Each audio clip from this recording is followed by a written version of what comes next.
నమస్తే. మన ముఖ్యమంత్రి రేవంత్ రెడ్డి మాట్లాడినటువంటి మాటలకి కౌంటర్గా నిన్న కేటీఆర్ సైతం కూడా చాలా వ్యాఖ్యలు చేయడం జరిగింది. ఒక ముఖ్యమంత్రిని పట్టుకొని ఎడమకాలు చెప్పుతో కొట్టాలని ఉందని చేసినటువంటి వ్యాఖ్యలు కావచ్చు. కేసీఆర్ అసెంబ్లీకి వచ్చినట్టయితే ఉంటే ముఖ్యమంత్రి రేవంత్ రెడ్డి గుండాకి చేస్తాడన్నటువంటి వ్యాఖ్యలు కావచ్చు. సో ఇదంతా కూడా కాంగ్రెస్ పార్టీ ఏ విధంగా చూసుకుంటుంది, సో ఏ విధంగా కౌంటర్ ఇస్తుంది అన్నటువంటి అంశాన్ని ఒకసారి మాట్లాడేటువంటి ప్రయత్నం చేద్దాం. మనతో పాటు చెరగాని Dayakar, Congress party general secretary Dayakar అన్న ఉన్నారు. సో మాట్లాడేటువంటి ప్రయత్నం చేద్దాం. అన్న నమస్తే. సో నిన్న కేటీఆర్ వ్యాఖ్యలు చూసే ఉంటారు. ఒక ముఖ్యమంత్రిని ఎడమకాలి చెప్పుతో కొట్టాలని ఉందని చేసినటువంటి వ్యాఖ్యలను ఏ విధంగా స్వీకరిస్తారు? కేటీఆర్ యొక్క దిగజారుడుతనానికి నిదర్శనం. ఒక రాష్ట్ర ముఖ్యమంత్రి గారిని పట్టుకొని ఇష్టానుసారంగా మాట్లాడితే తెలంగాణ ప్రజలు ఇంకా చూస్తూ ఊరుకోరు. తన్ని తరుపుతాం బిడ్డ అనుకో. వెనకట ఎవడో సన్యాసివాడు సవితి తల్లి దగ్గర పోయినట్టు కేసీఆర్ వచ్చి ప్రెస్ మీట్ పెట్టి తెలంగాణ కొరిగేది నాకు అర్థం కాక దాని ఏదో పెద్ద బుద్ధంలా చూపిస్తుంది. ఎవరికి గుండె ఆగుతుందిరా నాయన? నాకు అర్థం, మీకు గుండె ఆగిపోతుంది. రేవంత్ రెడ్డి గారి పాలన 2 ఏళ్ళు పూర్తి చేసుకున్నటువంటి సందర్భంలో తెలంగాణలో సంక్షేమ పథకాలు, తెలంగాణలో మహిళలకు, నిరుద్యోగులకు, రైతన్నలకు ఇవాళ ఇస్తున్నటువంటి పెద్దపీట కావచ్చు, ప్రజా సంక్షేమాలు చూసి మీకు గుండె అయిపోతుంది. మీ పీఠాలు ఎక్కడ కదిలిపోతున్నాయని మీకు గుండె అవుతుంది, మాకు కాదు. మేము మళ్ళీ ఒక 20 ఏళ్ళు తెలంగాణలో ఉండబోతున్నాం బిడ్డ, మీరు కాసుకోండి. ముఖ్యమంత్రికి ఇచ్చినటువంటి సవాల్ను స్వీకరించే దమ్ము మీకు ఉందని నేను సవాల్ చేస్తూ ఉన్నాను. ఎవడికి గుండె ఆగుద్ది, ఎవడు ఏం బలుపు మాటలు ఎక్కడని అనేది తెలంగాణకు ఒక శనిలాగా దాపరించినటువంటి దరిద్రముండా కొడుకులు, తలమాసినోళ్ళు, ఈ సన్యాసులు, వీళ్ళకి ఇవాళ తెలంగాణ అభివృద్ధి గురించి మాట్లాడే నైతికత ఎక్కడంది? తెలంగాణ వాళ్ళు దొంగల చేతిలో పెడితే ఇవాళ దోసుక తిని తెలంగాణని తిన్నా కూడా ఇలా ఇంకా మళ్ళీ వాళ్ళ ఆకలి తీరట్లేదు. కాబట్టి కేవలం మళ్ళీ ఒక సెంటిమెంట్ని రాజేసుకొని మేమున్నాం తెలంగాణలో చెప్పుకోవడానికి ఈ మీనవేషాలు తప్ప మరొకటి కాదు. కేటీఆర్ ఇప్పటికైనా ఒళ్ళు జాగ్రత్త పెట్టుకొని మాట్లాడితే సహిస్తమేమో, కానీ ఇంకొకసారి ఇలాంటి పిచ్చి మాటలు మాట్లాడితే మనం వెనకట ఉంటుంది కదా. మనం వెనకట అరుంధతి సినిమా తీసినాం, వాడిని మొత్తం కూడా ఇంట్లో బంధించి ఇక మళ్ళీ జీవితకాలం బయటికి వెళ్ళకుండా అట్లా బంధించే రోజు కూడా వస్తుంది బిడ్డ అనుకోండి. మీ రోజులు జరిగిపోయినాయి. తెలంగాణలో ఒక మార్పు జరిగింది. ప్రజలు ఒక అభివృద్ధిని కోరుకున్నారు, ఒక ప్రజాస్వామ్య పాలనని కోరుకున్నారు. ఇంకా మీ యొక్క ఈ దొరరికాలు, ఈ యొక్క ఎస్టేట్ రాజకీయాలు బంద్ చేయండి. ఈ అహంకారపూరిత మాటలు, బలుపు మాటలు బంద్ చేస్తే ఇంకా మీరు కొన్ని రోజులు మీరు ప్రజలు ఊరుకుంటారేమో, కానీ ఇంకా మితిమీరితే మాత్రం కాంగ్రెస్ పార్టీ కార్యకర్తలు చూస్తూ ఊరుకోరు, రోడ్లపైన ఉరికించి కొడతారనే విషయాన్ని కూడా గుర్తు చేస్తున్నాం. అంటే మీ ముఖ్యమంత్రి సైతం కూడా మాట్లాడడం జరిగింది. తోలు తీస్తామని చెప్పేసి మాట్లాడడం, తొండలు ఎక్కిస్తామని చెప్పేసి మాట్లాడినటువంటి మాటలు ఏ విధంగా సమర్థించుకోవడం? ఒక ముఖ్యమంత్రి హోదాలో ఉన్నటువంటి వ్యక్తి ఆ విధంగా మాట్లాడవచ్చా?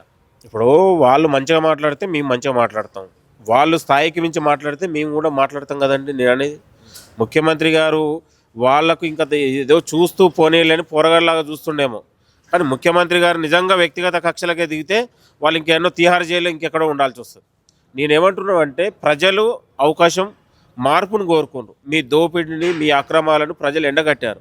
ఇక బుద్ధి తెచ్చుకొని ఉన్నటువంటి పాశ్చాత్యప రాజకీయాలకు పాల్పడాలి. ప్రజలు ఇచ్చినటువంటి గౌరవాన్ని స్వీకరించాలి. అది కాకుండా ఇంకా మేము అధికారంలో ఉన్నలాగా ఇంకా ఉన్నటువంటి మేము ముఖ్యమంత్రి గారిని పట్టుకొని ఇష్టానుసారంగా మాట్లాడితే ప్రజలకు సహించరు కదండి. చూస్తూ ప్రజలు ఒక గౌరవాన్ని ఇచ్చారు, గౌరవించుకోవాలి. అరే ప్రజలు మాకు ఒక తీర్పు ఇచ్చారు, మేము ప్రజా తీర్పును గౌరవించాల్సింది పోయి ఇష్టానుసారంగా ముఖ్యమంత్రిని పట్టుకుని నోటికి ఎంత వస్తే అట్లా మాట్లాడితే ఇదేందండి? ఇప్పుడు ఇక మొన్న మాట్లాడాడు కేటీఆర్ ఇష్టానుసారంగా పేగులు కాదు. తెలంగాణ ప్రజలు మీరు చేసిన దౌర్జన్యాలు, దోపిడికి, మీ అక్రమాలకు ప్రజలు మిమ్మల్ని సమాధి చేయాలి. ఇంకా అది చేయలేదని సంతోషపడండి. ఇంకా చేస్తే ప్రజలు మిమ్మల్ని రాజకీయ సమాధి చేస్తారు. మళ్ళా జీవితకాలం రాజకీయ సమాధి చేస్తారు బిడ్డ, గుర్తుపెట్టుకోండి. తెలంగాణ ఇవాళ మీరు తెలంగాణ పేరుతో మీరు దోచుకున్నటువంటి సంపదన, మీరు చేసిన అక్రమాలు ఇవాళ ఉన్నటువంటి ప్రజలకి ఇప్పటికీ కూడా మేము అనేక ఉన్నటువంటి ఇబ్బందులు పడతా ఉన్నాం. కాబట్టి ముఖ్యమంత్రి గారి పైన ఇష్టానుసారంగా గౌరవం లేకుండా ఇష్టానుసారంగా మాట్లాడితే ఇది సహించేదే లేదు. బరాబర్ మేము చెప్తా ఉన్నాం, ముఖ్యమంత్రి గారు తొండలు ఎక్కిస్తాము, తెలంగాణ ప్రజలు ఎక్కిస్తారు, వీళ్ళకి తొండలు ఉరితాడు ఎక్కిస్తారు బిడ్డ, గుర్తుపెట్టుకోండి. కేటీఆర్ ఒళ్ళు జాగ్రత్త పెట్టుకొని మాట్లాడండి. ఇవాళ ముఖ్యమంత్రి పైన హరీష్ రావు, కేటీఆర్ వీళ్ళందరూ పోటీలు పడుతున్నారు. ఒక్కొక్కటి రోజు ప్రెస్ మీట్లు మేము తిడతామంటే మేము తిడతాం. అభివృద్ధి కోసం, ప్రజల కోసం, తెలంగాణ సంక్షేమ పథకాల కోసం, తెలంగాణ ఫ్యూచర్ సిటీ కోసం వాళ్ళు ఎన్ని మాటలైనా పడడానికి సిద్ధం.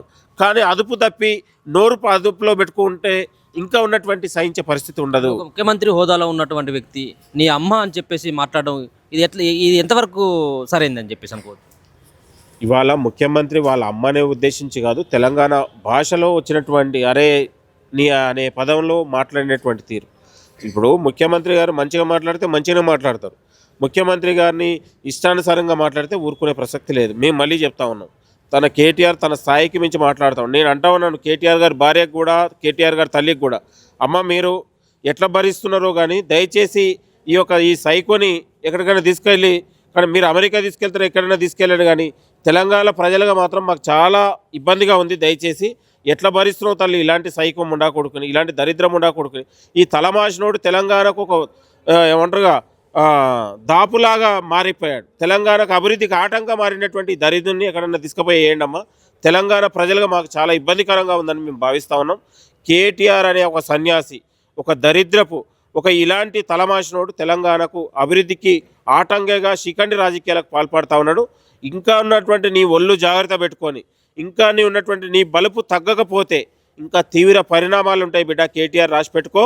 ఇంకా ఉన్నటువంటి నీ మాటలు అదుపులో పెట్టుకోకపోతే తెలంగాణ కాంగ్రెస్ కార్యకర్తలు నిన్ను తెలంగాణ భవన్ వరకు ఉరికించి కొడతాం బిడ్డ, రాసి పెట్టుకో అని చెప్తున్నాం. సో ఒక పక్కన రేవంత్ రెడ్డి ప్రాతినిధ్యం వహిస్తున్నటువంటి, ఒక పక్కన కాంగ్రెస్ పార్టీని అధికారంలోకి రాకుండా చేస్తాం, అంతేకాకుండా కొడంగల్లో రేవంత్ రెడ్డిని ఓడించి తీర్థమన్నటువంటి ఒక వ్యాఖ్యలు కూడా కేటీఆర్ చేయడం జరిగింది. ఇవాళగే కేటీఆర్, హరీష్ రావు వీళ్ళ దుకాణం బంద్ అయిపోయింది. వీళ్ళ నాయకత్వాన్ని, వీళ్ళ రాజకీయాలను ప్రజలు కోరుకోవట్లేదండి. నేను మళ్ళీ చెప్తా ఉన్నాను, వీళ్ళు అరిగిపోయిన రికార్డులు. వీళ్ళు ఎవరికి కావాలంటే వీళ్ళు ఎవడంటే ఓడించేది. ప్రజలకు మేము జవాబుదారీగా పాలన అందిస్తూ ఉన్నాం, ప్రజల సంక్షేమాలు మేము అందిస్తున్నాం, ప్రజలకు అభివృద్ధి పరంగా ప్రజలతో మేము మెప్పించుకోగలుగుతాం. వీడు ఎవడంటే బోడిగాడు, వీడు చెప్తే ఏమైనా ఓడిపోతారు, అవి నాకు అర్థం కాదు. ఈ బోడిగాళ్ళు ఆల్రెడీ తెలంగాణలో వీడు అరిగిపోయిన రికార్డు, వీళ్ళకి తెలంగాణతో సంబంధం లేదు. మేము బీఆర్ఎస్ పార్టీకి తెలంగాణలో ఇక రాజకీయాలు చేసే హక్కు లేదు. ఆల్రెడీ అవుట్డేట్ అయిపోయింది. వాళ్ళని ఎవ్వరు కూడా కోరుకోవట్లేదు వాళ్ళ నాయకత్వాన్ని. మళ్ళీ చెప్తా ఉన్నాను, మేము ప్రజలకు జవాబుదారీగా మరొక 10 ఏళ్ళు ప్రజలకు సంక్షేమ పథకాలు అందించి, యువతకు భవిష్యత్తునిచ్చి, యువతకు ఉద్యోగాలు ఇచ్చి, రైతన్నకు, మహిళలకు తెలంగాణలో మరింత సంక్షేమ పథకాలు ఇచ్చి, తెలంగాణ అనే ఒక రాష్ట్రాన్ని ప్రపంచ దేశాలు గర్వించే రీతిలో ఇవాళ ముఖ్యమంత్రి గారు పాలన చేస్తూ ఉన్నారు. ఇవాళ ఫ్యూచర్ సిటీతో పాటు ఇవాళ తెలంగాణ అభివృద్ధి శరవేగంగా అభివృద్ధి జరుగుతూ ఉంది. ఇది ప్రజలు కోరుకుంటా ఉన్నారు. వీడెవడు బోడిగా నాకు అర్థం, వీడు చెప్తా ఏది ఉంది పీకేది ఉంది. 10 ఏళ్ల పాటు నువ్వు ఏం పీకినవరా? ఒక ప్రాజెక్టు కట్టినవా?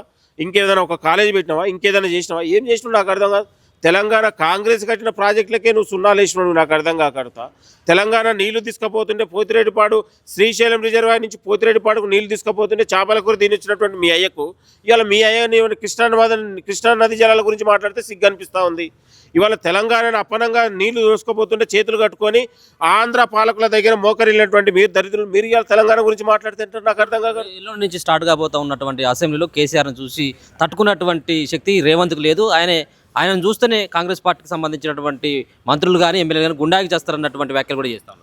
ఎవరికి గుండెకిద్దండి, వీళ్ళకు లాగులు దడిచిపోతాను. అసెంబ్లీకి వస్తే మా బండారం ఎడబడతాం, మా అవినీతి ఎక్కడ బాగుపడుతుందో, అవినీతి అక్రమాలు ఫోన్ ట్యాపింగ్లు ఎక్కడ ఉన్నటువంటి బయటపడతాయనే ఉద్దేశంతో వాళ్ళకు ముఖం చాటలేకనే అసెంబ్లీకి రావట్లేదు. రేపు రా బిడ్డ తెలుసుకుందాం, నీ అవినీతి నీ కళ్ళ ముందే మేము గక్కిస్తాం, నీ తప్పుల్ని మేము వేలెత్తి చూపుతాం. లాగులు దడిచే రావట్లేదు. మేము వస్తే ఏమి పీకేదే ఉంది, అసెంబ్లీకి వస్తే ఆయన పీకేదే ఉంది. 2.5 ఏళ్ల నుంచి వాళ్ళు ఏం పీకగలిగారు మేము అనేది తెలంగాణలో? వాళ్ళు చేసిందే ఉంది. 10 ఏళ్ల పాటు తెలంగాణ నీ చేతిలో పెడితే నువ్వు బీకిందే ఉందిరా నాయన, నాకు అర్థం కాదు. నాకి తెలంగాణని దోచుకున్నటువంటి దొంగలు అసెంబ్లీకి వస్తే అయ్యేదే ఉంది, పీకేదే ఉంది, నాకు అర్థం కాదు. ఇక మీరు తోక ముడుచుకొని లాగులు దడుచుకొని బయటకు వెళ్ళాల్సి వస్తుంది, అంతకు మించి ఏం ఉండదు. అసెంబ్లీకి వస్తే ఒరిగేది ఉండదు, పీకేది ఉండదు, గుర్తుపెట్టుకోండి. మీ వల్ల తెలంగాణకు ఒరిగేదేం లేదు, పోయేదేం లేదు. తెలంగాణ వల్ల మీరు ఒక రాష్ట్ర నినాదాన్ని ఎత్తుకొని మీరు మీ కుటుంబం బాగుపడరు తప్ప ప్రజలు ఏం బాగుపడలేదు, ప్రజలకు ఒరిగింది ఏం లేదు. నేను దయచేసి చెప్తా ఉన్నాను, ఇవాళ తెలంగాణ సంపదను దోచుకున్నటువంటి దొంగలు ఇవాళ మీ మీద తెలంగాణ మీకంటే ముందే తెలంగాణ నినాదాన్ని కాంగ్రెస్ పార్టీ ఎత్తుకుంది. మీకంటే ముందే వేలాది మంది తెలంగాణలో అనేక మంది అమరవీరులు తెలంగాణ కోసం కొట్లాడి, మీరే తెలంగాణకు ముగ్గు వేయలే, మీరే తెలంగాణ నినాదం ఎత్తుకోలే. మీరు దయచేసి గుర్తుపెట్టుకోండి, కాంగ్రెస్ పార్టీ ఇస్తే తెలంగాణ వచ్చింది. ఇచ్చిన కాంగ్రెస్ పార్టీలో మీరు భోగాలు అనుభవించారు, మీరు గుర్తుపెట్టుకోండి. తప్ప వాళ్లకు తెలంగాణ రాష్ట్రం గురించి అభివృద్ధి కానీ పట్టేది ఏం లేదు. కేవలం రాజకీయ ఆధిపత్యం, బామర్దుల ఆధిపత్యం ఇవాళ అభివృద్ధి పైన ఇవాళ తెలంగాణ ప్రజల్ని ఇబ్బంది పెట్టే ప్రయత్నం జరుగుతుంది తప్ప తెలంగాణకు ఒరిగేదేం లేదు. వాళ్ళ కృష్ణా జలాల గురించి కేసీఆర్ మాట్లాడితే సిగ్గనిపిస్తుంది. 10 ఏళ్ల పాటు ముఖ్యమంత్రిగా ఉండి నువ్వు ఏం చేసినావు? పాలమూరు రంగారెడ్డి ప్రాజెక్టులో కనీసం తట్టడి మట్టిన పోసినావా? కనీసం 2023లో పోయి కొబ్బరికాయ కొట్టేసి వచ్చినావు. దానికి మించి ఏమైనా జరిగిందా? నువ్వు చేసింది ఏముంది? తెలంగాణకు కొత్తగా కట్టిన ప్రాజెక్టులు ఏముంది? అప్పనంగా కాళేశ్వరం ప్రాజెక్టు కట్టినావు, పోయి ఇలా 1,00,000 కోట్లు దిగమింగినావు. అది కూలిపోయే ప్రాజెక్టు కట్టి ప్రజల నోట్లో మట్టి కొట్టినావు.